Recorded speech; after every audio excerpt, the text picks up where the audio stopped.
Así nos narramos. Buenos días, buenas tardes. Yo soy Edwin Sixto y este es el podcast Primera Persona del Singular, Así nos narramos, donde ustedes ya saben que nosotros no tenemos escenario porque el escenario eres tú. Y hoy tenemos un escenario, ya lo van a descubrir ustedes. Tenemos aquí a Nicolás Oropesa. ¿Cómo estás, Nico? Muy bien. Bienvenido. Pues muchas gracias por invitarme. También bienvenidos a todos para que lo escuchen este podcast y todos los anteriores, por supuesto, y los que vengan, ¿no? Sí, muchas gracias. Nico, pues muchísimas gracias por abrirnos este espacio.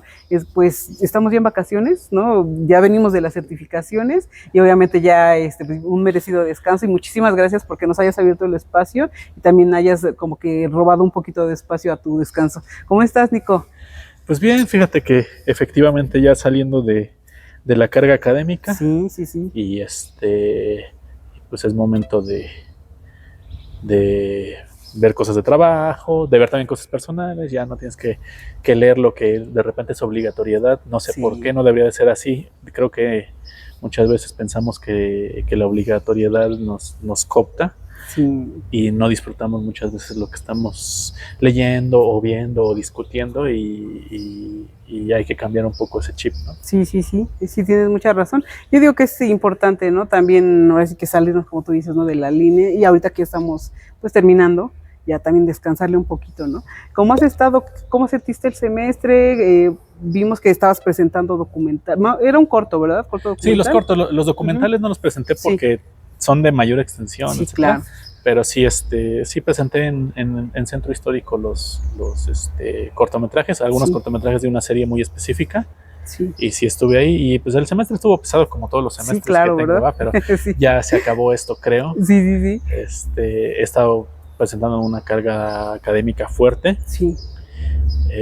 Pero ya vamos a salir de eso. El próximo semestre, en estricta teoría, se supone que ya culminas. Es mucho más fácil porque ya son muy pocas materias, hay que ver cosas de salida y eso, y ya no estoy concentrado en los bloques de materias que me impuse yo solo, ¿no? Sí, también.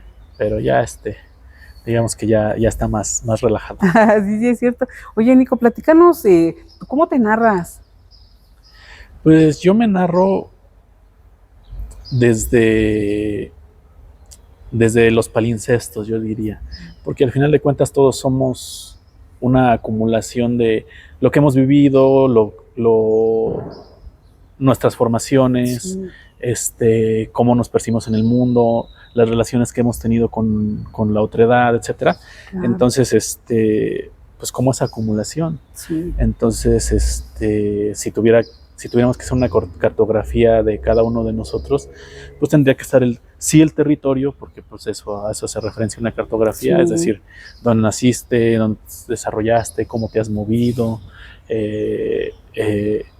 pero es algo que le diríamos es un tejido, ¿no? La imbricación de todo, o sea, yo soy un varón y mexicano, etcétera. Entonces toda esa acumulación empieza a formarte. Sí. Entonces estuve algún tiempo viviendo en Cuba, me gusta mucho Latinoamérica, por supuesto, como latinoamericano que soy.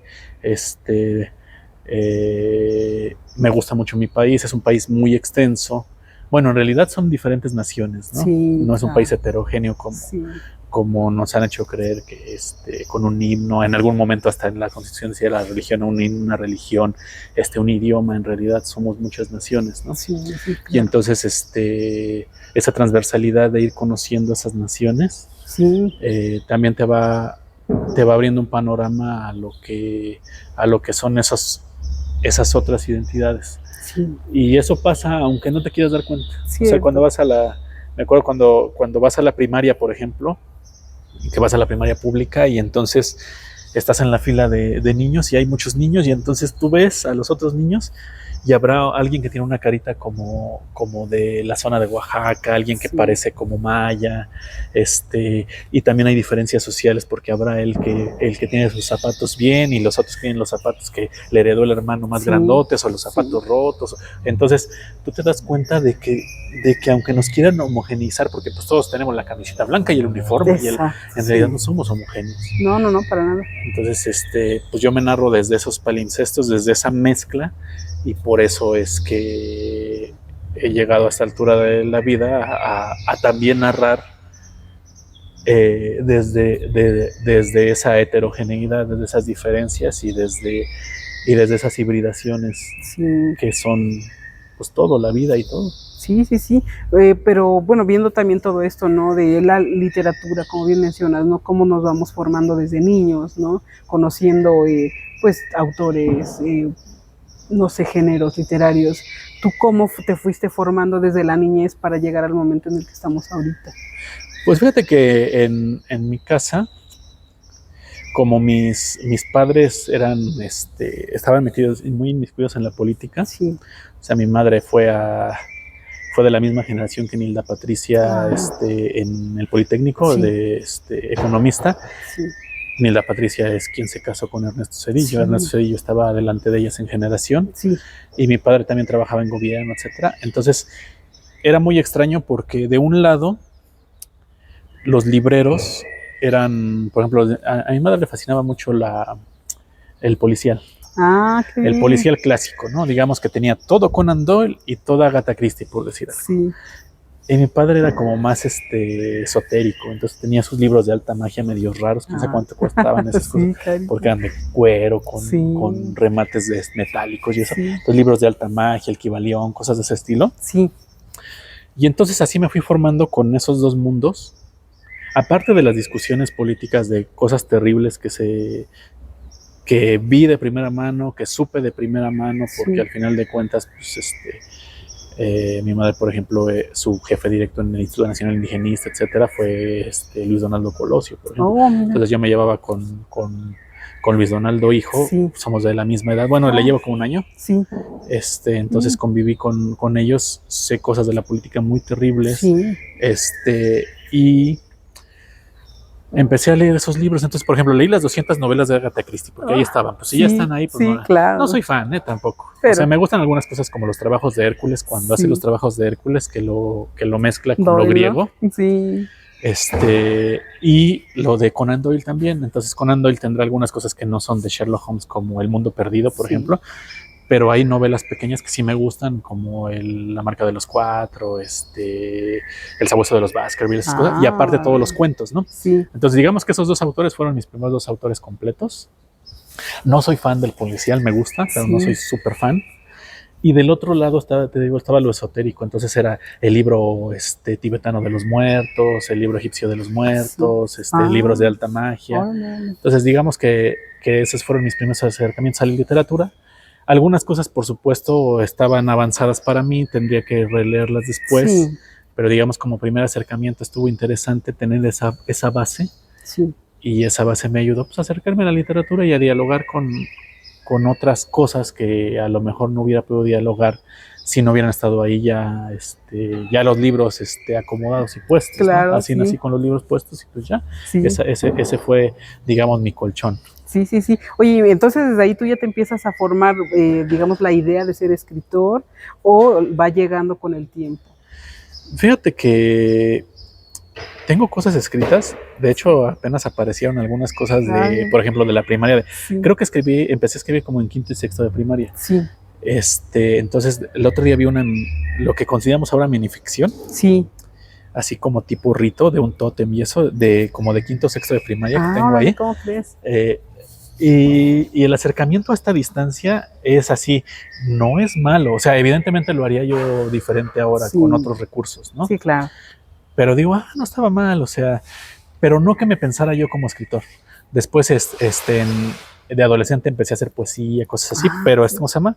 Pero no me pensé yo como lector, creo que estaba más inmiscuido en vivir. Sí. Y lo que sí me puse fue un límite de tiempo en que yo dije, cuando llegue a los 40, me voy a poner a escribir. Entonces, porque creo, como diría Eduardo Galeano, que también empezó a escribir tarde, sí. Creo que muchas veces la juventud te da una percepción diferente de ti mismo, Sí. El ego, cosas de ese estilo, o no tienes cosas tan importantes que decir, tan interesantes, o no son cosas que crea que necesiten del tiempo para decirse. Entonces, una vez que ya estás formado, que ya has vivido, y tanto tienes la formación de carga académica como la formación de vida, Sí. creo que ya tienes cosas importantes que decir. Entonces yo dije, me voy a dedicar a otras cosas y ya cuando crea que puedo decir algo que creo que puede ser importante Sí. o que puede comunicar al otro, Ah, entonces, entonces me pongo a escribir. Entonces por eso ya me metí a esta carrera sí, y usando estos recursos, porque muchas veces pasa que también haces el mito, ¿no? O sea, por Sí. ejemplo, el mito del escritor, no, es que el escritor y la iluminación, como pasa muchas veces con los artistas, no, Sí. el gran escultor, el gran pintor, y yo creo que muchas veces le damos mucha importancia a cosas que, a ese gran halo, que según yo no existe. Yo voy a decir lo que creo que es. Yo creo que tienes que tener 3 cosas para hacer en lo que te quieras desarrollar. Una es discurso, Sí, y para tener un discurso tienes que tener el conocimiento de lo que vas a decir. sí, claro. Si el discurso es yo soy un maestro pastelero y voy a enseñarte a hacer pasteles, pues tengo que tener ese conocimiento, Claro, esas bases, sí. ¿no? Tienes que tener un discurso, tienes que tener la técnica. Sí, Y entonces la técnica es, yo puedo tener un muy buen discurso y decir, ay, no se me ocurre que yo haga una escultura así y esa, pero no tengo la técnica para hacerla, entonces no la puedo hacer la escultura, sí. o la pintura, o lo que quiera yo desarrollarme. Claro. Entonces, no sé hacer óleo, no sé hacer, entonces no puedo hacer esa pintura. Ajá. Y la otra es el tiempo. Sí, claro. Si tienes esos 3, puedes hacerlo. Sí. Porque si tienes solamente la técnica, puedes hacer algo muy bonito y a lo mejor no comunica nada. O sea, Sí, puedo escribir muy claro, limpio si quieres. sí. Te hago un poema bien hecho Sí, y a lo mejor no está comunicando nada. Puedo tener mucho tiempo y estoy de ocioso, porque el ocio no es para estar ahí en las redes sociales, exacto. para estar viendo el más media de la televisión. El ocio es para filosofar, para hacer eso que no pueden hacer los otros que están ocupados en la vida del día a día. Sí. Y entonces cuando tienes que comer, porque tenemos que la mala costumbre de comer todos los días, Sí, claro. entonces hay que ir a trabajar Sí, y ya no sí. tienes ese tiempo de ocio. Entonces, si tienes el tiempo de ocio, Sí. ocuparon algo bueno. Sí, Y entonces, pero puedes tener ese tiempo y no ocuparlo correctamente. Y la otra es lo que te decía, tener unas bases y un discurso para tener algo que decir o hacer, porque si no, ¿para qué quieres tener esa técnica, ese conocimiento estructural y estructurado sí. si no vas a ocuparlo tampoco correctamente? Entonces, creo que es una mezcla de esos 3, y ya el halo de la iluminación y las musas, y eso creo que ya Sí. es una cosa que nos inventamos, y también la inventamos mucho tanto por el pensamiento occidentalizado, que de repente es de la individualidad. Nos Sí. pensamos como si fuéramos individuos, no lo somos, somos sociales, Claro. somos seres sociales, Sí. somos grupos en donde si el grupo es pequeño, es tribal, está bien, también no pasa nada, pero no estamos en el mundo interactuando solos. Entonces, y en esa lógica occidental y en esa lógica del capital también empezamos a generar un capital cultural, un capital económico, un capital social, político, y eso nos coopta muchas veces de la creatividad y de todo, porque dices, oye, voy a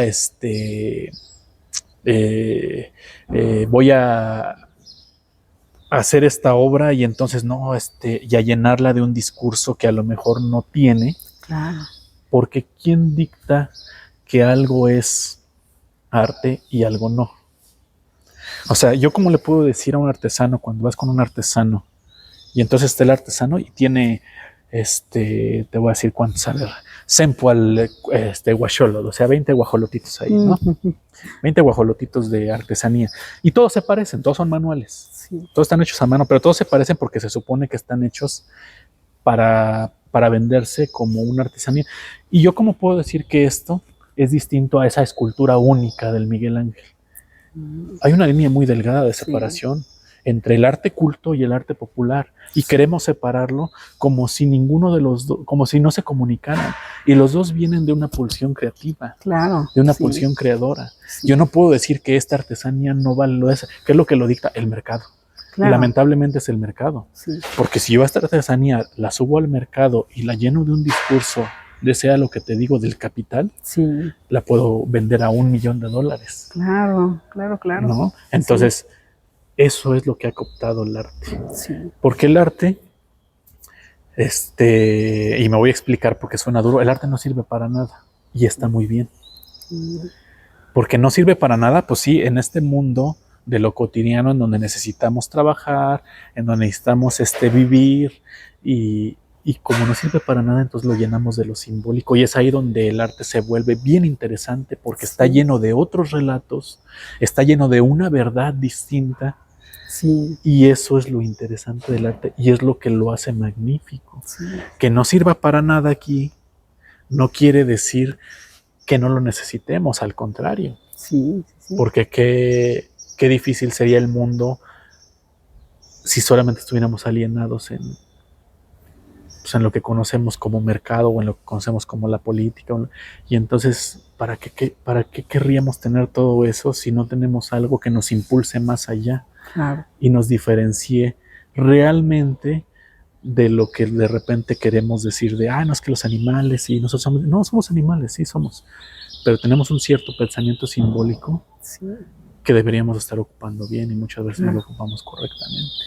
Entonces, yo creo que tenemos que interactuar y validar esos otros conocimientos, porque muchas veces en lo intelectual y en los lugares en donde nos desenvolvemos queremos darles una importancia que no tenemos. Cuando estamos aquí en la academia, no dejamos de ser obreros.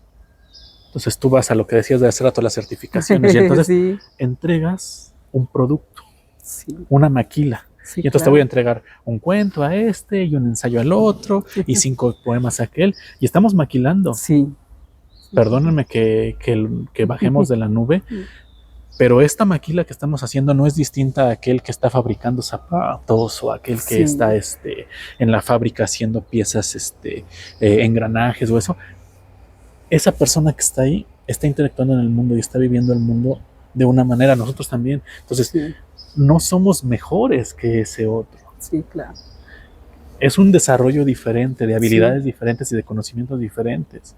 No podemos decir que la señora que pasa y está vendiendo los tamales no está interactuando en el mundo. Ella tiene su propia inteligencia, su propia forma de desarrollarse, y es súper válida y es súper padrísima, porque eso no lo podía hacer yo. Sí, claro. De levantarme a 100%. Esa hora de la madrugada y ponerme a hacer la masa y todo. Esa es una forma de desarrollo mental que hay que tenerle el respeto que se merece. Sí, claro. Y entonces cuando nosotros nos encerramos en un cubículo, en un salón y eso, muchas veces despreciamos ese conocimiento, y eso está pésimo. Porque yo, ¿por qué le daría un examen, aunque fuera en su lengua, a un aborigen australiano, por ejemplo? Por supuesto que no lo va a contestar, porque su forma de conocer el mundo es distinta. Y entonces, si yo se lo diera y lo reprobara, diría, no, es que es un bruto. ¿Y quién te dijo que él necesita ese tipo de conocimiento? Yo estoy aquí y me puedo tardar lo que yo quiera en adquirir cierto tipo de conocimiento, no me pasa nada. Pero yo prefiero el conocimiento de ese aborigen, porque en ese se te va la vida. ¿Ves? Sí. Entonces, cuando yo estoy en el volcán escalando, tengo o no tengo esa habilidad, tengo o no tengo ese conocimiento, porque hay un error de muerte. Y entonces, si yo me voy al Amazonas 3 días o al desierto o algo, me puedo dar por muerto. Entonces, yo prefiero el conocimiento de ese ser del Amazonas, de ese ser de la Australia septentrional, todo eso, porque esos conocimientos y ese desarrollo del mundo y de la vida es importantísimo. Sí, claro. Y no lo puedes aprender en un aula. Sí, es diferente. Y yo prefiero ese conocimiento, porque ese conocimiento te permite vivir. Sí. Y pues puedo escribir algo o no, puedo tardarme o no. Sí, entonces, no hay que despreciar y desconocer al otro, no hay que voltear a ver y ver que el desarrollo de todo lo que hemos estado haciendo nosotros viene sobre una base que ya está hecha. Estamos subidos en la pirámide, nosotros no nacimos en el vacío. Cierto. Y entonces hay que valorar, hay que agradecer y hay que darle voz a eso que parece que no la tiene. Entonces yo agarro y le doy voz a un niño, y yo agarro y le doy voz a un indígena, porque tiene que tener esa voz. Sí. Y yo tengo las herramientas para dárselas, ¿por qué no se la voy a dar? Cierto. Y voy a mantener su registro y voy a mantener su conocimiento, pero tengo yo la obligación, ahí sí es la obligatoriedad de dárselo a ese otro. Claro. Porque si él o ella o ella, o eso, no la tiene porque no tiene esas herramientas y esa posición en el mundo y ese tipo de lenguaje para pasar la oralidad a lo escrito, yo tengo la responsabilidad de hacerlo. Así es. ¿Y eso lo podemos ver en tu literatura? Pues fíjate que sí, como te comentaba, así como yo me narro en la heterogénea y en la hibridación, también la narrativa que hago es así. Sí. He subido ciertos discursos que, como te decía, ya estoy en una edad en que creo que es importante decirlos. Y entonces voy llenando de capas el relato, el discurso, y tú puedes tener un cuento en donde, como hacen las autoras modernas, que son geniales, me encantan las autoras modernas que tomaron eso que no era de lo preponderante, esos supuestos géneros menores, que el gótico y que la minificción y que todo eso que se supone que se despreciaba desde lo oculto, y lo llenaron de discursos importantísimos como son los feminismos, los indigenismos, etcétera. Lo empezaron a llenar de discursos bien interesantes, bien importantes. Entonces, yo lo que hago es te presento un cuento, por ejemplo, y el cuento parece que es un cuento de terror.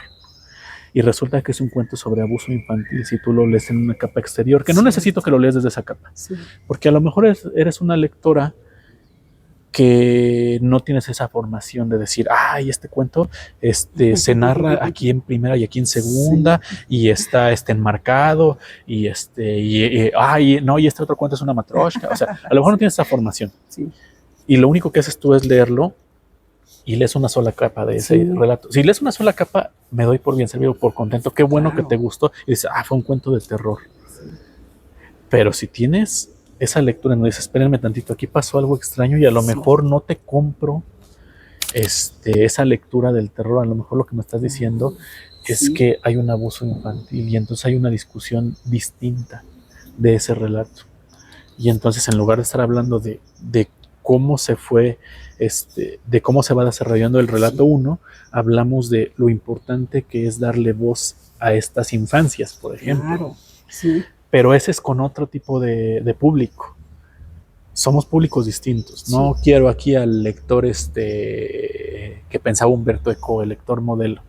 No todos son lector modelo. A nosotros sí nos corresponde, porque tenemos formación. Entonces nosotros tenemos que tener la capacidad de discutir otras cosas. Pero también tendríamos que poder comunicarnos con el otro. Entonces, cuando escribo a veces, ahí te compartí el cuento por ejemplo, de niños, en donde dejo que el niño hable y que se aglutine, que no haya pausas, porque la formación del niño no es escribir o no es pensar en el futuro, en el pasado. Entonces, dejas que el narrador, porque aunque yo fuera el narrador, vamos a suponer que escribo desde mí mismo. Vamos a suponer que digo, no, y entonces Nicolás se presenta aquí. No es cierto. Es ese narrador interno, aunque se supone que es biográfico, no lo es. Es ficticio. Por más que se parezca al real, al yo, como pasaba con el Borges dentro del Borges. ¿No? Entonces, se parece al yo, pero no soy yo. Entonces, ese narrador le va a hablar al narratario, que es el lector. Entonces ese narratario lo tiene que recibir de una cierta manera. Entonces, cuando yo dejo hablar a los indígenas, a las mujeres, etcétera, que es muy difícil escribir desde la perspectiva de mujeres, porque yo no soy una mujer y nunca lo fui. Entonces, dejo que pase lo que tenga que pasar. Y yo solamente me dedico tanto a escribirlo y después leerlo en frío, ver si hay un acomodo distinto, si hay algo que corregir o no. Pero si no hay que corregir, así se queda. Porque muchas veces lo que te decía del desprecio que tenemos hacia el otro, que a lo mejor no es un desprecio directo, decir, ay, no. Sí, el desprecio muchas veces es no voltearlo a ver. Claro, sí. Entonces, ¿por qué no vas a voltear a ver? Y entonces vas en el microbús y entonces se para el microbusero y se asoma por la ventana y le dice, al rato bajo a ver a Juan. Y le dice el otro, va. Y el otro, va. Ese es un registro lingüístico específico. Y se entendió. El emisor y el receptor entendieron el código, lo decodificaron y está bien. ¿Yo por qué lo tendría que corregir en un texto? Lo dejo tal cual. No importa si es con el guión largo, si es con las comillas, o si es un discurso libre directo en donde en donde el lector entiende que eso lo dijo alguien aunque no se lo esté diciendo. Y entonces, porque si yo quisiera corregirlo y me pongo en el plan estricto académico, lo puedo corregir, pero ¿para qué? O sea, mira, ¿qué es lo que realmente dijo? ¿Qué es lo que quiso decir? Que más tarde va a regresar, va a ver a Juan, y el otro le dijo, sale, y el otro le dijo, pues sí, te entendí, pues entonces regreso. Eso le dijo y se entendió. Sí, claro. Pero si yo quisiera corregirlo, lo que dijo es, al rato bajo a ver a Juan, o sea, quiere decir que al rato va a bajar a Juan a no sé dónde, al sótano, no sé dónde, no se está diciendo en la frase. A buscar quién sabe qué. Eso es lo que quiere decir la frase. Si nos ponemos estrictos, eso quiere decir que más tarde van a bajar a Juan a algún lugar a buscar un algo. ¿Qué necesidad de estar corrigiendo eso si es correcto lingüísticamente porque está en un registro distinto? Claro, sí, es importante. Es como si pongo a hablar a los zapatistas, pues los zapatistas van a hablar como ellos hablan, no como yo quiero que hablen. O también puede haber artificios. Cuando tú lees a Juan Rulfo tiene una sonoridad, una forma de hablar que parece que es de una zona específica de México, que parece que es de ciertos personajes, de un general, de un campesino, de una mujer que cuida cerdos. Parece que es eso, pero en realidad es un artificio. No hablan así, no hablamos así si fuéramos de esa zona. Lo importante es tener los recursos para dejar hablar a los narradores. Así es. Y entonces a veces es un artificio. Si no es una marca de oralidad estricta, es un artificio y también tienes que saber ocuparlo porque no tienes por qué pasar sobre el narrador. Y entonces cuando las personas hablan están padrísimos. A mí me gusta dejarlos hablar cuando hablan en su registro, por ejemplo, de sus propios idiomas, porque muchas veces hay poesía en eso. Sí. O sea, aunque ellos no se den cuenta, si llega un totonaco y me dice que de entrada ya totonaco estaría mal por aquello de lo que dijimos, que de repente le dejan es tutunacu, ¿no? Ajá. Entonces, si estoy con una persona de la Sierra Norte de Puebla o la Sierra Sur, y entonces estamos ahí en la noche y me dice Guapapalahuastalanga Shushunayacapasica, por ejemplo, que me diga, eso es poesía, aunque no se dé cuenta de que es poesía, porque me está diciendo que la luna está muy, muy brillante y temblorosa, se refleja en el agua. Eso es poesía. Sí, claro. ¿No? Sí. Entonces, ¿por qué no voy a tomar yo eso que me dijo y dejarlo tal cual y pasarlo aquí enfrente y mostrarlo? Porque esa es una visión del mundo. Sí, claro. Y entonces esa visión del mundo nos permea a todos. Nosotros cuando decimos madrecita y todo eso, sí se dice de cariño, pero en realidad se dice como reverencia porque viene del náhuatl. Entonces cuando tú, en lugar de un diminutivo, estamos usando una reverencia de, ay, mi abuelita, o sea, sí es porque lo dices con ternura, por supuesto, claro. Pero en realidad le estás dando respeto a esa figura porque el tzin, en las finalizaciones tzin en el náhuatl son lo que nosotros conocemos como diminutivo, en realidad son de reverencia. Por ejemplo, si va pasando una persona y a lo mejor es una persona igual que yo, de mi edad, etcétera, pues le digo, cualitonal, o sea, buen día, ¿no? Sí. Pero si es una persona mayor, le puedo decir cualitonal sintli, que es como buen solecito, pues. Pero en realidad no le estoy diciendo solecito, es decir, no estoy diciendo un sol chiquito, le estoy haciendo una reverencia, como diciéndole de usted. Órale, qué bien. Como si fue un día o tenga usted. Sí. Pero eso se permeó, pasó a la mezcla del castellano y se quedaron los diminutivos de reverencia. Sí, por eso decimos Diosito y cosas así. O sea, no estás haciendo chico a un Dios. Exacto.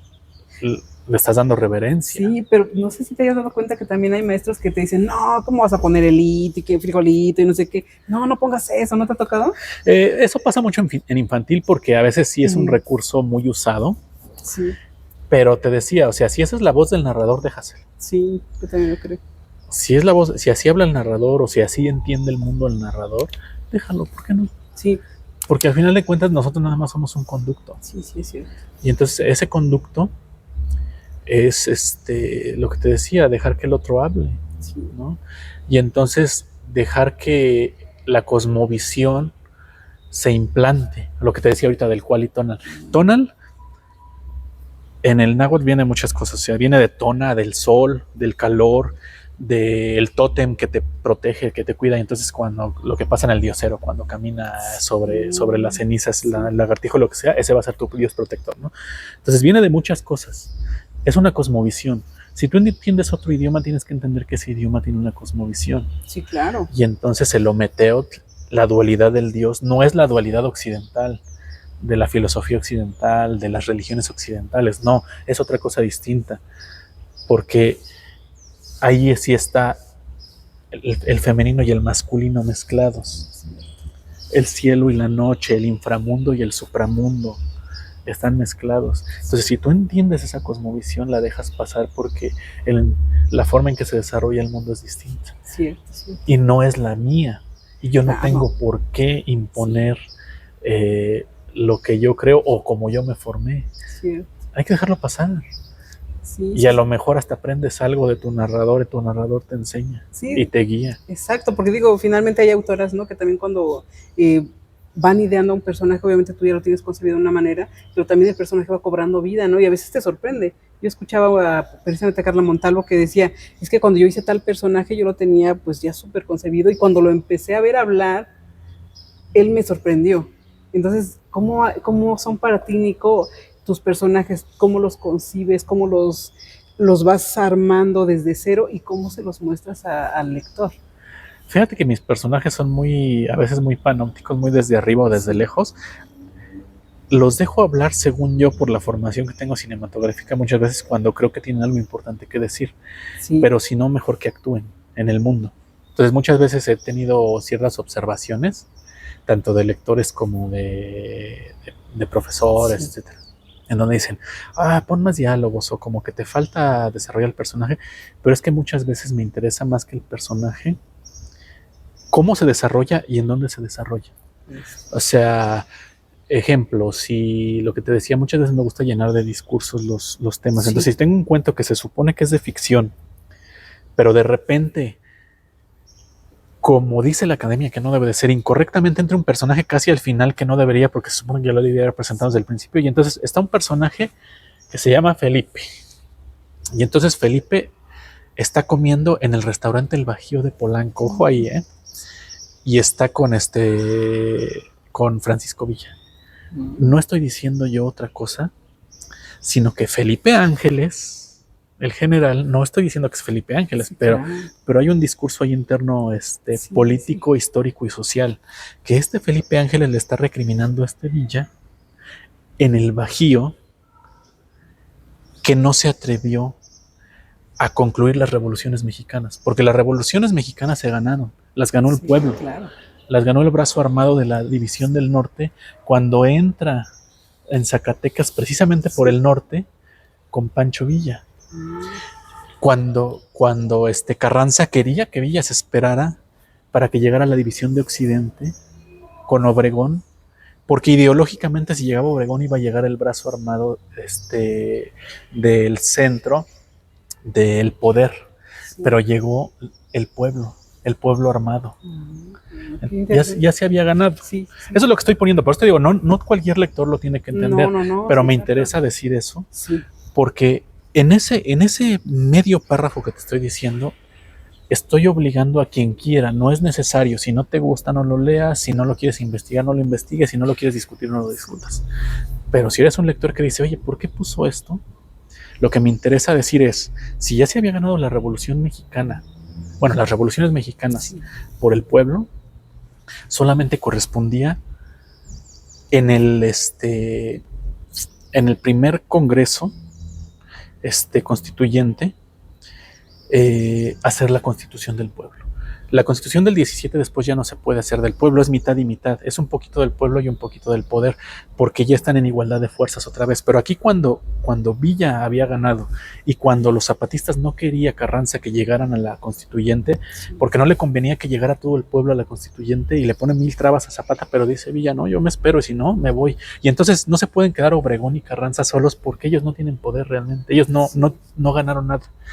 Entonces cuando llegan Zapata y Villa, a la constituyente, ellos imponen la idea social y hace su berrinche Carranza y Obregón y se van a refugiar a Veracruz como ya había pasado con este tipo terrible que era Juárez, que también se refugió ahí, Claro. que destruyó el indigenismo. Juárez, Sí, se sí, ojo sí. ahí, era terrible. ¿Y por qué los vas a dejar que se refugien en el puerto más importante todavía?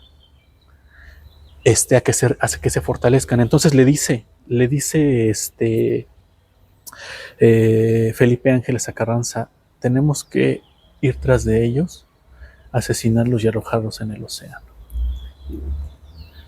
Y dice Villa, no, ya se ganó la revolución, no se ha ganado.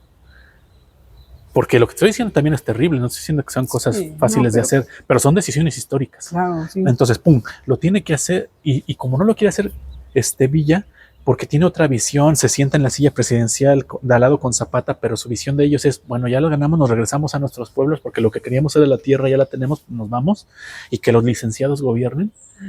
Y entonces cometen el error que todos los otros que sí querían poder político, de sentarse en la silla y adquirirlo, ellos no lo querían, entonces se van.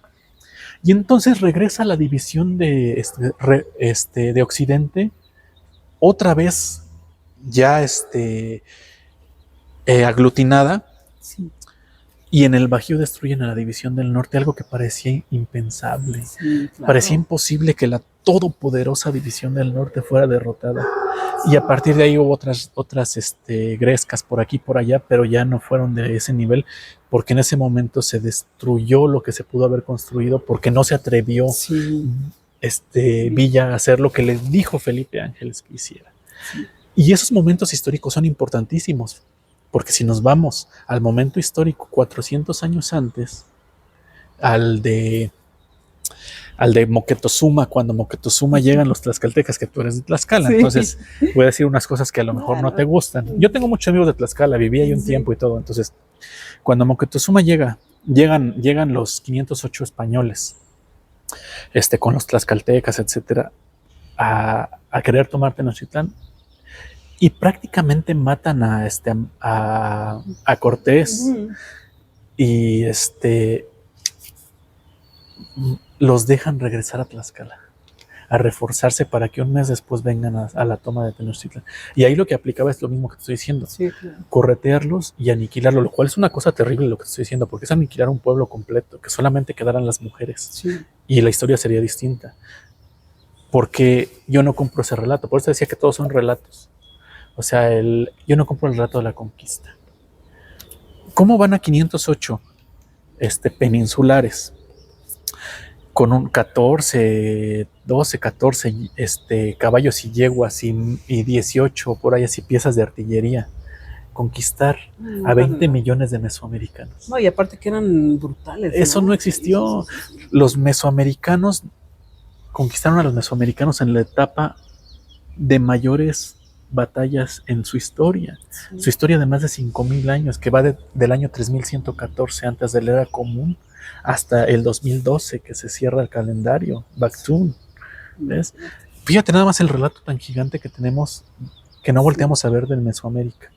Y si vamos a lo que actualmente es el sur de la Villala, porque antes era el norte de la Villala, el continente americano que conocemos ahora, están los incas también. Entonces, esos relatos que muchas veces nos negamos. ¿Por qué? Porque la fundación del mundo se da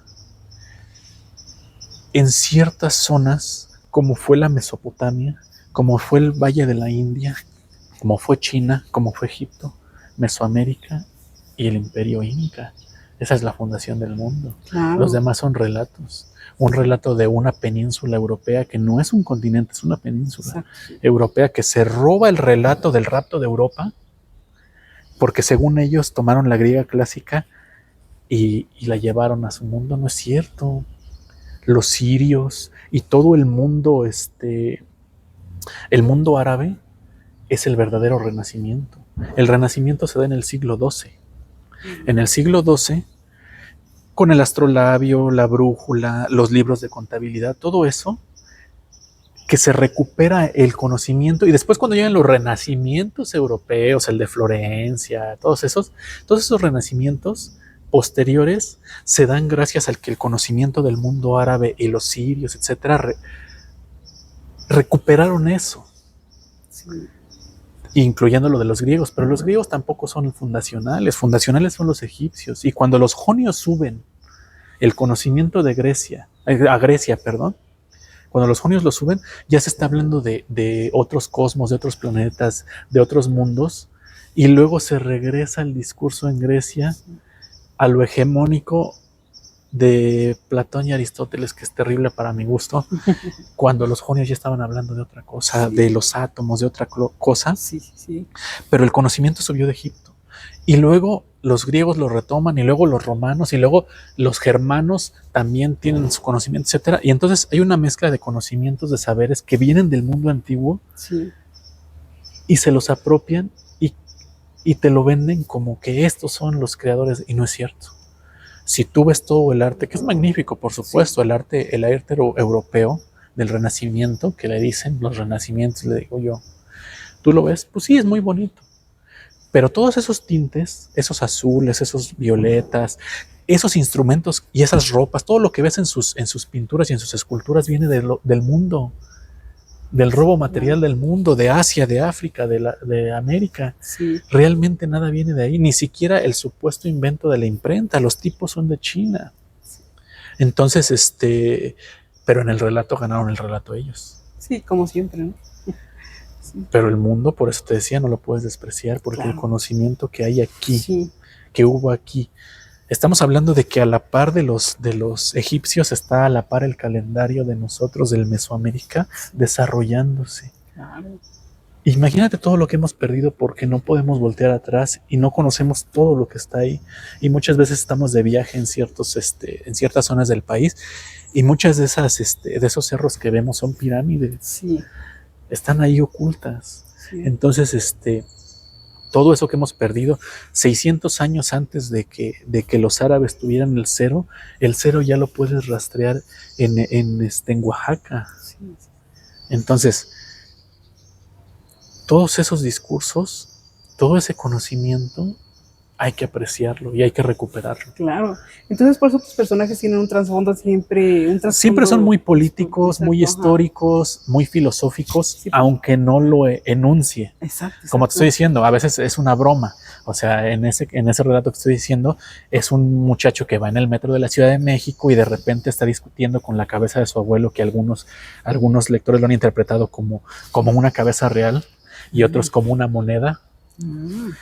Y cuando está discutiendo con el abuelo, va a la leyenda de Zapata, discuten la leyenda de Zapata, pero mientras discuten la leyenda de Zapata, pasa eso que te digo, de que de repente Felipe le está recriminando a Villa en el restaurante del Bajío, ¿no? Porque quiero hacer esa, y lo único que dice ahí es que le dice, ahí va diálogo, y de repente son censurables en los videos, pero no, es un diálogo, que se ha entendido que es un diálogo. Le dice, por pinches necio, mi general, le dice. Y entonces lo que quiero decir ahí es que en el Bajío se perdieron las revoluciones mexicanas y que Felipe Ángeles le dijo a Villa eso. Pero no le estoy diciendo, todo eso que te expliqué vaya contenido va en ese diálogo. Y te digo, y no es un conocimiento oculto, o sea, no quiere decir que no se sepa históricamente, simplemente los relatos que nos han dicho, tanto en las aulas como en los podios políticos, etcétera, son relatos distintos. Y nos han negado los relatos reales. Porque lo que te estoy diciendo, eso llamado conquista se hubiera evitado con la aniquilación de un pueblo, lo cual es una cosa terrible. Lo que te estoy diciendo es terrible porque se hubiera aniquilado un pueblo y a lo mejor tú ni siquiera estarías aquí, ¿ves? O sea, te estoy diciendo algo que es muy malo, que es muy incorrecto, pero según yo es lo que aplicaba. Lo mismo aplicaba cuando Villa. Y entonces, unos años después, menos de 100 años después de eso, vuelve a surgir esa problemática con el general Cárdenas. Cuando se hace el robo de elección del 88, 89, no me acuerdo qué, 88 me parece que es, con la caída del sistema, todo el movimiento de liberación nacional, los sobrevivientes de la guerra sucia de los 70s, de los movimientos de liberaciones nacionales, se volvieron el ZLN. Y el general Cárdenas tenía el apoyo del ZLN y de ciertos generales. Y entonces, si él hubiera querido, hubiera podido hacer una guerrilla en México. pero sabiamente, ahí sí se lo respeto mucho, no la quiso hacer, porque él sabía que el Estado mexicano era muy poderoso y iba a haber muchos muertos. Entonces prefirió replegarse y dejó que hicieran el robo salinista de Estado. Pero ahí también aplicaba eso. Si hubiera hecho eso, de organizarse militarmente y haber hecho un golpe, también se lo hubiera respetado mucho, porque creo que era el momento histórico para hacerlo también. También a lo mejor algunos de nosotros no estaríamos vivos también. Claro, sí. Pero esos momentos históricos se viven ahí, yo lo estoy diciendo anacrónicamente, sí, ya sabiendo los resultados. Sí. Pero está ese, te digo, está el de Villa, te vas al de ¿cómo se llama?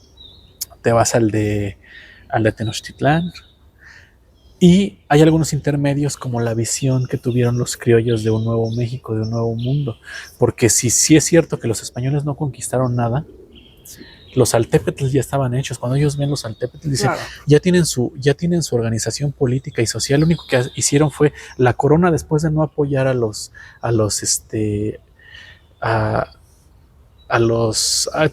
hidalgos, porque pues no tenían tierras allá, entonces claro, por no apoyarlos, pero se da cuenta de que bueno, pues ya hicieron el movimiento allá, entonces vamos a llevar nuestras instituciones, y nada más encimaron las instituciones, y los Altepetl ya estaban organizados, pues nada más le ponemos el parque central y la hacienda pública, sí, y todo, sí, es cierto, y construimos sobre lo que sí, ya estaba, la base que ya estaba. Entonces realmente no hicieron nada. Pero si los españoles no conquistaron nada, sí, los otros que ya no eran españoles, que eran los criollos, sí concibieron lo que se convertiría en México en el siglo XIX. Entonces, pero son los criollos porque son esos niños que ya nacidos aquí, de peninsulares, pero nacidos en este territorio, pues ¿qué es lo que iban a hacer? Estaban en las cocinas de la hacienda y escuchaban los idiomas originales, a sus nanas que les daban, sí, claro, que les daban pecho, sí, que les cantaban en los idiomas originales, el purépecha, todos los idiomas originales, y entonces cuando salían a cabalgar la hacienda y veían el campo mexicano y eso, su percepción del mundo era distinta, porque ellos se iban a sentar a la mesa de los peninsulares que venían de Europa hasta que tuvieran 7, 8 años, y ya estaban con sus quesos y sus vinos y sus pláticas peninsulares. Evidentemente no se iban a sentir conectados con eso porque ellos ya habían vivido una experiencia distinta en un territorio distinto. Y entonces empieza a concebirse otra idea. Y entonces todos esos discursos a mí me gusta meterlos ahí sin decirlos, a menos que sea un ensayo. Cuando es un ensayo claro, sí lo digo, ¿no? Pero si estoy en una ficción, si estoy en un poema, etcétera, me gusta cargarlos de esa noción y que el lector decida si acepta o no acepta el relato que yo le estoy diciendo, porque también nada más es un relato. No es otra cosa más que un relato. No es la verdad no existe, los absolutos no existen. Pero me interesa hacer patente y visibilizar ese otro relato. Ya hemos visto más o menos cómo tú trabajas al personaje, cómo le vas dando una cosmogonía muy grande en algo tan pequeño como un cuento, porque tú, pues el cuento es, digamos que algo en lo que tú te sientes muy cómodo. Pero también te hemos visto en los ensayos cómo argumentas, ¿no? Como cuando tú tocas un tema, lo vas argumentando, pero es un tema que es amplísimo y tú lo vas acotando. ¿Cómo es para ti hablar de pues todas estas cosmogonías en algo tan pequeño como un cuento y también trasladarlo al ensayo? ¿Cómo es para ti? Pues de entrada, ocupar mucho el yo. Sí. Que de entrada es el sentido, por ejemplo, de este podcast, que es muy del yo, ¿no? Sí. Entonces, a veces hay que hablar desde el otro, por supuesto, o hablar en comunidad, pero de otra manera que no sea la académica, porque la tercera persona académica supuestamente valida desde él. Se piensa que, se ha investigado que, pero se piensa que no, yo lo estoy diciendo, sí, entonces me voy a ser responsable de lo que estoy diciendo. Entonces, yo pienso, yo afirmo esto, y lo voy a afirmar con toda la contundencia, no porque tenga razón, sino porque tengo la argumentación para afirmarlo. Entonces, pero me tengo que hacer responsable de eso. Si te estoy diciendo cosas terribles como esas de una aniquilación de un pueblo, que según yo en el relato es lo que debe haber pasado, te estoy diciendo una cosa terrible. Yo me hago responsable de nombrar eso que estoy diciendo. No estoy diciendo que sea una cosa buena. No estoy diciendo, ay, qué bonito que mate. No, por supuesto que no. Es terrible lo que te estoy diciendo. Sí. Pero me hago responsable de afirmar que esa fue la acción que se tenía que hacer en ese momento, según yo. Sí, anacrónicamente y sí, estúpidamente, si quieres, pero eso es lo que yo afirmo.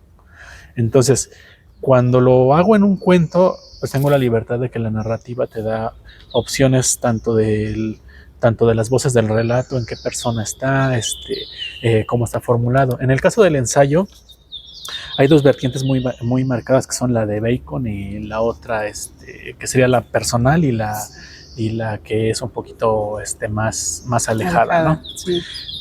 A veces las combino, pero yo prefiero la personal, ¿no? Pero también lo que hago es ir acotando todas esas elipsis que pongo, las pongo porque me gusta que esté cargado el relato, por lo que te decía. Sí. O sea, si ya tengo yo ese conocimiento, esas vivencias y todo, me gusta irlas metiendo ahí, que se vayan tejiendo, que no es fácil de repente para ciertos tipos de lectores. Hago otras cosas que a lo mejor son para otro lector. Si lo hago para infantil, pues evidentemente, ¿de qué rango de infantil es? ¿Es 5 años, 10 años? ¿Qué es? Y entonces lo haces pensando en ese lector. Pero en general, en los demás, me gusta que esté difícil. Sí. Porque las elipsis son difíciles. Sí, o sea, hay elipsis muy difíciles. Me acuerdo que la elipsis más grande que recuerdo en la historia del arte es la de Odisea, 2001, sí. de Kubrick, cuando el simio avienta el fémur al aire y entonces el fémur se va disolviendo y se va convirtiendo en la nave espacial, ¿no? Fíjate nada más la elipsis tan grande del primate, ni siquiera el homínido, el primate, sí, al futuro espacial, a las estrellas. Sí.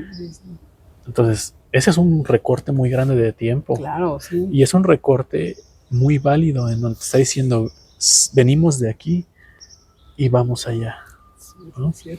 Entonces, cuando hago esos recortes, con la conciencia de que a veces son muy grandes, también los hago para que haya un cuestionamiento de eso que te estaba diciendo, la leyenda de Zapata. Yo sé que a Zapata lo asesinaron. Sí, claro. Pero yo prefiero contar la leyenda que le esté contando el abuelo, lo que te decía en un cuento. Sí. Y entonces lo está contando el abuelo y le está diciendo, no, fíjate, con el registro que te digo que está incorrectamente dicho. Estábamos, mi primo Jimeno y yo en Hawái cuando divisamos las muchachas y se presentó mi general y le dijeron, no se presente mi general, Jesús no es de fiar, ¿no? Y entonces estoy cargando del relato de que un tal Jesús va a traicionar a un tal Zapata, ¿ves? En una hacienda N. Fíjate, no estoy nombrando nada de eso. Exacto. Eso lo puedes investigar si quieres, sí, o lo puedes, a lo mejor ya lo sabes, ¿no? Pero no me interesa hacer la cronología, la crónica específica, que también trabajo la crónica, pero la crónica muchas veces también es narrativa. Entonces no me interesa que sea crónica cronológica y que sea súper histórica, ¿no?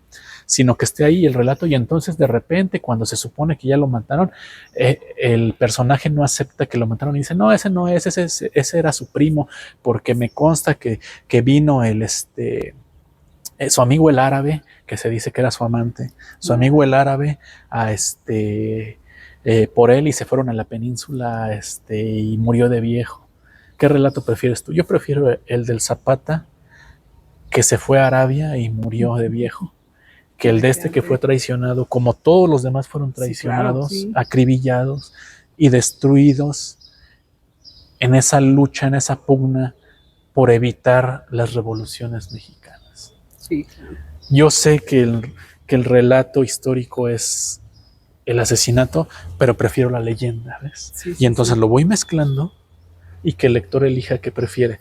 Si es ensayo, ahí sí puedo mandar la afirmación, sí, en donde ese mismo relato lo uso en un ensayo y entonces en el ensayo sí digo, eso que te estoy diciendo, la afirmación de que yo prefiero la leyenda y saber que Zapata no murió, ¿no? Sí. Y que todo esto, que todos estos héroes, bla, bla, bla, y entonces hago una afirmación tajante porque es un ensayo. Claro, claro. ¿No? Entonces, me gusta meter todos esos relatos y que a veces es muy incómodo porque va en contra de nosotros mismos. Yo como varón cis heteronormado, pues estoy posicionado en el mundo sin esfuerzo muchas veces, sí, sin hacer nada por tener ese poder. Entonces, pues mi obligación es por lo menos decir algo importante o darle voz a alguien que sí la tenga que tener, claro. y no a mí. Sí. Entonces, de pronto se nos olvida eso y hay que ser responsables. Lo que comentábamos hace rato que te platicaba, claro. que me tocó a mí analizar alguna obra de queer, y entonces ya llegó la manada. Ya.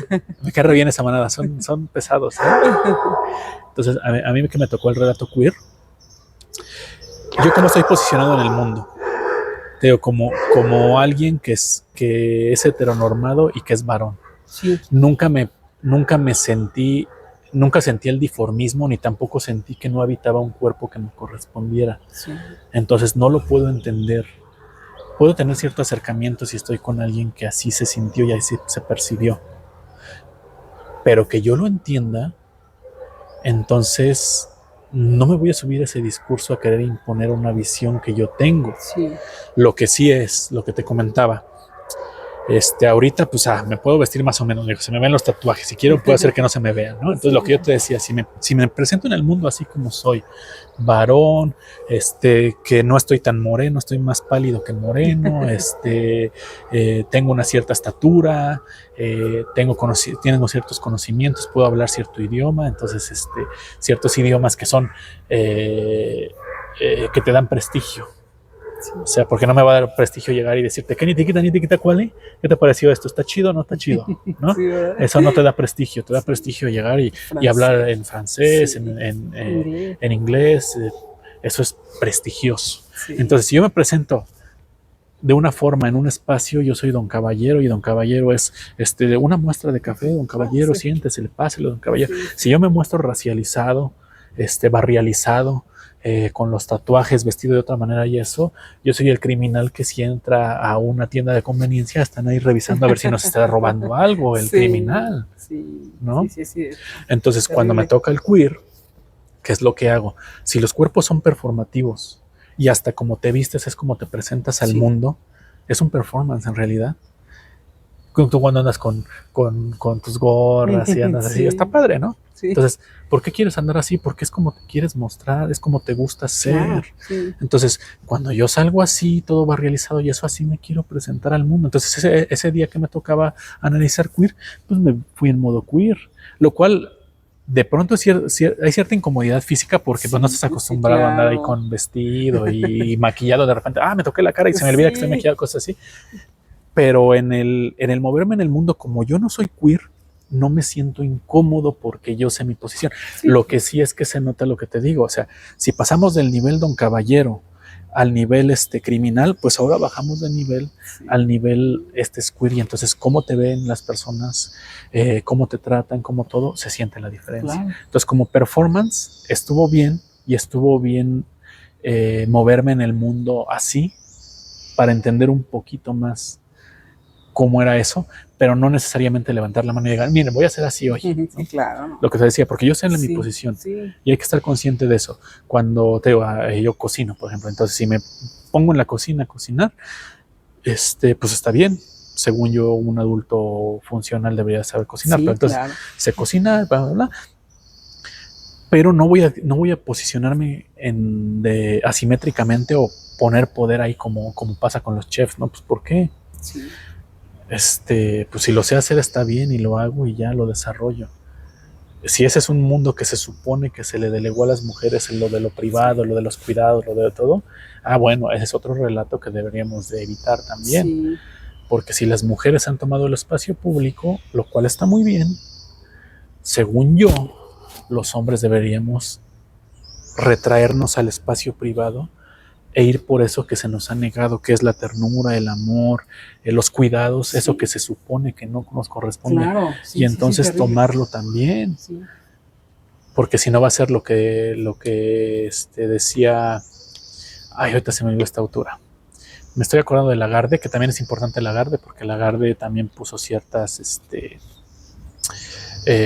conceptos teóricos que eran necesarios decir, y ahora en la literatura, como es el feminicidio, por ejemplo. Sí, claro. Y entonces, cuando volteas a ver a Rivera Garza, que va a buscar los documentos del asesinato de su hermana, y entonces se encuentra que Crimen pasional, todo eso que veías en el amarillismo, el alarma, sí, ¿no? sí, sí, sí. No, pues ahora se nombra diferente, perdónenme, pero se nombra feminicidio. Sí, Y háganle como quieran, sí, sí.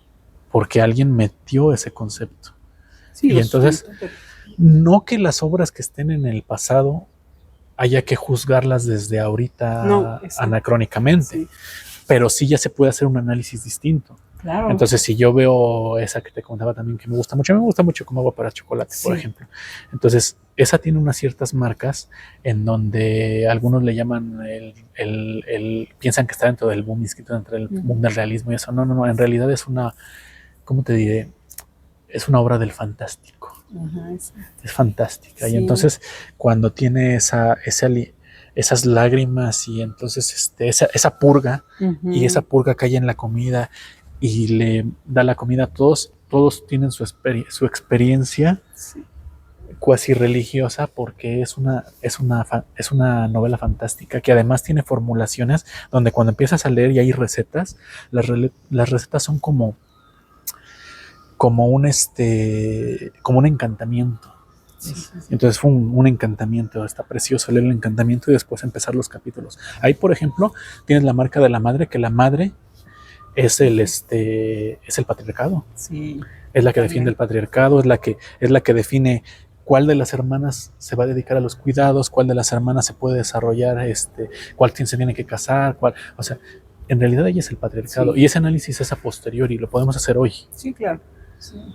No que diga, ay, esa novela está mal porque miren, la mujer es patriarcal y no deberíamos de leerla porque no, por supuesto que sí, porque además está muy bien hecha. Sí. Es una gran novela, pero además podemos discutirla desde nuestra concepción actual, lo cual también está muy bien. Pero si no la discutiéramos desde aquí, sigue siendo valiosa literariamente desde allá. Si estuviéramos allá cuando salió, sí, sí, sí, y estuviéramos apenas en los 90s y la estaríamos discutiendo distinto, lo cual es muy válido también. Que también, aún siendo los 90s, pues sí se estaba como que remitiendo a una época anterior. También ahorita es muy importante lo que comentas, ¿no? Cómo tú tienes que leer esas obras que tienen otro sentido, ¿no? Que fueron concebidas en otro contexto diferente al actual, porque en el actual pues ya vemos muchas violencias que en ese momento no considerábamos violencias, ¿no? Incluso en la televisión hay cosas, programas que tú ya es imposible que ahorita los veas con esos ojos que los vimos en los 90s, ¿no? Que era gracioso, y ahorita no, la gente se ofende, ¿no? Incluso ves que funan los programas a los actores, no lo sé.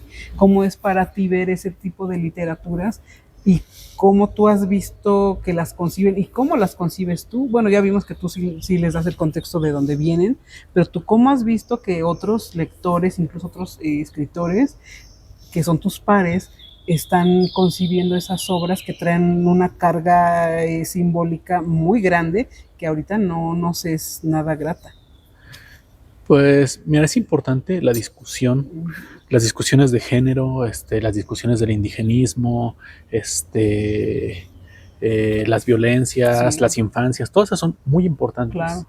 Entonces no les voy a quitar su valor, pero muchas veces se quiere censurar la obra con base en eso, sin considerar que las fórmulas literarias son distintas. Sí, claro. Entonces, la literatura siempre va a tener un valor literario si sí es literatura. Sí, claro. Si no es literatura, lo va a perder. Entonces podrías leer algo que se supone que era un cuento en el pasado, y si ahorita lo lees y dices, no, eso no es un cuento, ni siquiera me dice nada, ni está bonito, Sí. ni nada, quiere decir que no era literatura, perdió su valor literario. Entonces, hay ciertos modos discursivos. Entonces, si tienes el modo discursivo, por ejemplo, descriptivo y cosas así, hay textos puros, sí los hay. El problema de los puristas es que creen que la literatura también puede ser texto puro, y entonces yo te estoy haciendo un policial y yo, es un super policial. No lo es. Tiene ciertas marcas de otras cosas, tiene cierta hibridación, Sí, aunque claro. parezca que no. Sí. Pero sí hay textos puros, pero fíjate cuáles son los textos puros, los que no son literarios, los aburridos. Un texto puro, por ejemplo, sería el manual del celular. Te compras un celular y entonces viene el manual. Sí. Es un texto puro. Sí, claro. Por supuesto que no va a tener literatura, sí, porque tiene que ser claro, específico en, tienes que conectarlo así, el sistema operativo, bla, bla, bla, la Constitución mexicana o cualquier constitución. Pues es un texto legislativo en donde tiene que estar ordenado y no hay lugar para la interpretación, Sí, ni para la poesía, ni nada. Sí. Entonces, pero no es algo disfrutable, o sea, no es algo que digas, yo ya amanecí con ganas de leer la Constitución o de leer el reglamento vial, ¿no? Ándale. O sea, hoy amanecí con ganas de leerlo, qué bonito está. Sí, Por supuesto que no. Esos son textos puros, sí existen. Pero en general, la literatura tanto no es un texto puro, como tampoco tiene esa función. Sí. Esa función es distinta. Si tú quieres hacer un cartel de cómo debes lavar las manos correctamente, por supuesto que es un texto puro que debe ser claro, debe estar en orden, puede estar apoyado en cierta gráfica. Sí, sí. Pero si quieres algo literario, vas a jugar con el contrato del lector. Sí. Y entonces al lector le puedes presentar como cuando en los Cronopios y Famas llega Cortázar y entonces te dice instrucciones para subir una escalera. Evidentemente no son instrucciones para subir una escalera, lo parecen. Sí. La forma discursiva es esa de, es un instructivo. Y entonces ponte frente a la escalera y entonces levantas el pie derecho, pero recuerda no levantar el otro pie al mismo tiempo. Evidentemente está jugando con el lector, es un juego literario, tiene un valor literario. Entonces, creo que debe haber dos tipos de análisis. Uno, si tiene valor literario la obra, y otra, que es muy importante, cuál es la discusión que se puede hacer en esa obra, cuáles son los relatos, cuál es el discurso, cuáles son las visibilizaciones que hay en esa obra, que son muy importantes. Entonces, si hay feminismos ahí, te decía, si hay infancia, si hay abusos, es importante volverlos a ver. Pero tampoco los puedes censurar. Claro. ¿Por qué? Porque siempre los ha habido con el código lingüístico específico. Por ejemplo, si una autora, ahorita olvidé cómo se llama esta autora fabulosa mexicana que escribió El Huésped. A lo mejor tú te acuerdas. No se me viene a la mente. Ahorita se me va a ver si ahorita la recuerdo. Sí. Pero tiene otro relato, por ejemplo, en donde la mujer que está llena de hijos, de un esposo que nada más se la pasa sentado viendo la televisión, se inmola a sí misma. Sí. Y ahí se habla de un aborto, pero no se dice aborto porque no era el momento en que se aceptaba. Y entonces lo tenían que encriptar las mujeres. Y entonces cuando la mujer habla de cómo está la floración aquí abajo de la otra, las mujeres entienden que está abortando espontáneamente. Sí. ¿No? Y entonces dices, este es un relato poderosísimo. Pero no dice aborto. Ahora, si vas con otras autoras modernas, pues te lo van a decir. Claro. Así tajantemente, de Medea te ayudó a abortar, chava, ¿no? Sí. Y entonces ya es otra forma de tratar la literatura.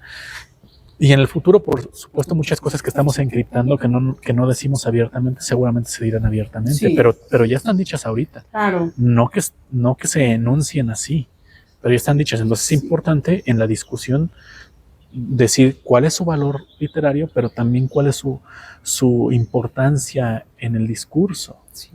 Es importante darles voz, es importante, por eso ahorita todo lo de el boom de literatura femenina está muy bien, qué bueno que tengan, porque además es una resarcición en el tiempo, y eso se olvida muchas veces cuando un cierto señor poderoso dice, no, es que no por ser mujeres las vamos a poner en la antología. Compadre, estás malinterpretando lo que es una resarcición histórica. Lo estás malinterpretando, perdón. Y qué bueno que haya otros autores y otros académicos y otras personas que salgan inmediatamente a defender el discurso del señor y digan, no, es que lo que quiso decir eso, mira, compadre, lo que quiso decir es muy claro, lo dijo. ¿Por qué? Porque el posicionamiento de cada quien se ve. Entonces, cuando otro sale a defender o a rellenar el discurso patriarcal y a hacer un pacto con otro, me queda claro en dónde está, y qué bueno que levante la mano porque ya sé quién está en dónde. Lo que te decían, yo no tengo que estar de acuerdo con ellos. Ellos van a defender su postura. Es bueno que saber también quién está posicionado y hacerse cargo de ello, porque si creen que no debe de haber este tipo de narrativas, por ejemplo, eso nos pasa en las aulas, o sea, no es que porque hay una clase específica de narrativa escrita por mujeres, solamente por mujeres, pues porque la debe de haber, yo creo que es una buena que creo que es un buen recorte de tiempo de autoras para revisar. Sí. Y creo que se necesita. Ahora, si alguien cree que no, como bien dice una catedrática que nos gusta mucho a ambos, si alguien cree que no y va a empezar esa clase, aquí no es el espacio para discutir si creen que sí o no es necesario esta clase. Eso se discute en otro lado. Entonces, si no están de acuerdo, si no están a gusto, pueden retirarse. Sí. ¿No? Sí. Pero es bueno posicionarse. Te tienes que posicionar. Sí, siempre. Entonces, eso no puede ser tibio. Entonces, aunque estés mal, o sea, a lo mejor es incorrecto lo que estás haciendo, pero hazte cargo. Claro. Hazte responsable. Claro, y eso es lo que espero tanto de los lectores como de los otros escritores, que se posicionen. Sí. O sea, que digan, este es mi, ¿cómo se llama? Esto es lo que creo, esto es lo que quiero hacer. Entonces muchas veces lo que pasa es que no se quieren posicionar porque resulta que lo que parece incorrecto, etcétera, podría surgir o pasar en lo que dicen ahora las nuevas generaciones, la funa, la baneada. Sí. Entonces, lo cual no está bien ni siquiera en este momento actual. Pero sí es necesario decirlo. O sea, por ejemplo, a mí no me gusta la saga de Harry Potter, pero a quien le gusta de Harry Potter, no me gustan esas fórmulas, ¿ves? Sí. Se me hacen muy facilonas, pero está bien. Y soy de la generación que debió de haber crecido con eso, pero nunca me gustó, nunca me llamó. Sí. Entonces, por ejemplo, si a alguien le gusta, está muy bien. Qué bueno que les gusta esta saga y todo. Pero es diferente esta saga a la escritora. La escritora ha demostrado que está posicionada en un perfil de derecha muy claro. Sí. Y dices, espérame tantito, yo no me afiliaría con su pensamiento. Sí, ¿verdad? Aunque me gustaran sus obras, yo no me afiliaría con su pensamiento. Hay que aprender a separar eso. Claro. ¿No? Entonces, hay escritores maravillosos de fantástica y todo, como Neil Gaiman, por ejemplo, que es una persona terrible, es un abusador horrible. Sí. Por supuesto que está funado, por supuesto. Ahí es diferente, porque una es una posición política de una autora y la otra tiene que ver incluso con violaciones. Sí, o sea, eso ya está grave, sí, muy grave. Sí. Evidentemente ahí lo mismo. A lo mejor es un gran autor, me gusta mucho su obra de él, pero ahí no nada más no me puedo afiliar a su lado de pensamiento, sino que ahí sí se requiere una condena, incluso hasta legal si es necesario, sí, de lo que está haciendo. Sí. Ahí sí, pero llegan momentos en que todo lo quieren funar, tanto estoy hablando ahorita de cosas del tiempo y espacio actual. Sí. Pero si nos vamos a lo pasado, por ejemplo, a mí me gusta mucho Lolita de Nabokov. Se me hace un texto literario muy bueno. Sí. En donde por supuesto que el narrador se va a justificar, no es correcto lo que está haciendo. Sí.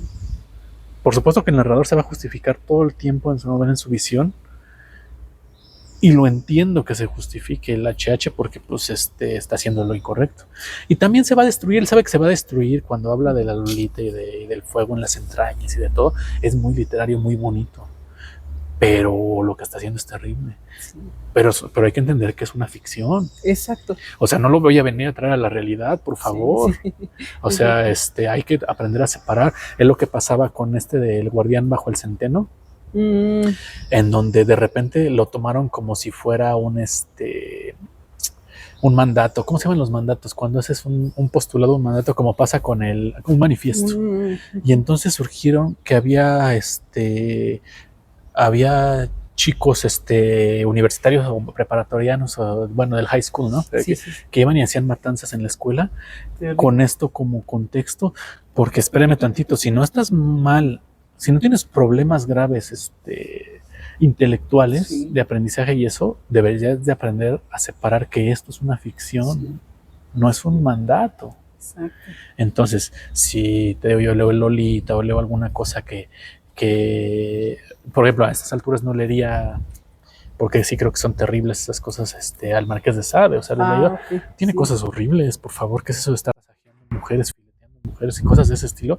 Es horrible, y me lo ahorraría a esta altura, ya lo he leído, alguna vez lo leí, podría tener un valor literario si lo quiero analizar, pero por ejemplo no me interesa darle voz a eso, ¿no? Claro. Entonces, pero pero son cosas que por supuesto no son para replicar, no es una guía de lo que tienes que hacer, tienes que aprender a diferenciar eso, lo que te decía, el narrador no es el autor, a veces se rompe eso, se ha roto ahora en la actualidad con las autoras, por ejemplo, lo que decía de Rivera Garza, Sí. cuando ves el Invencible Verano de Liliana, ahí sí hay una línea tan delgada que dices si es el narrador o no es el narrador. Es una obra difícil de analizar. Sí.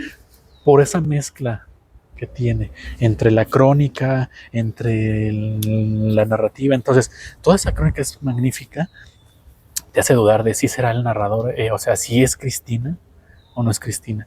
Porque si yo me escribo a mí mismo, te decía, o sea, puede ser que solamente sea un narrador interno. Sí, claro. No soy yo, por más que se parezca a mí. Entonces, si hay algo que parece histórico, si hay algo que parece crónica, si hay algo, hay que aprender a diferenciar ese discurso del mundo contingente que estamos aquí afuera. Cierto. Porque si no, va a pasar que o replicamos esos discursos o los queremos volver una realidad tangible aquí y no están para hacerse realidad tangible aquí. No, para nada, y menos ahorita en el contexto en el que estamos, ¿no? Pero tampoco creo en eso de la censura, te digo. No, o sea, igual. ¿por qué sacaría de las librerías, por ejemplo, a Nabokov? Pues si a ti no te gusta, no, yo no quiero que te guste, no te lo estoy recomendando, ¿ves? Sí. O sea, y si ya lo dice, tampoco te tiene por qué haber gustado. Sí. O sea, yo no puedo pasar sobre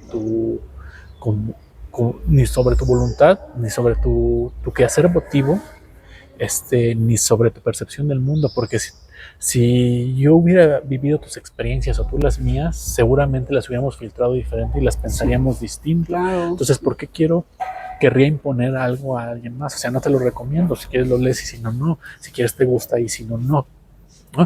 Pero ahí debería de estar en el estante. Sí.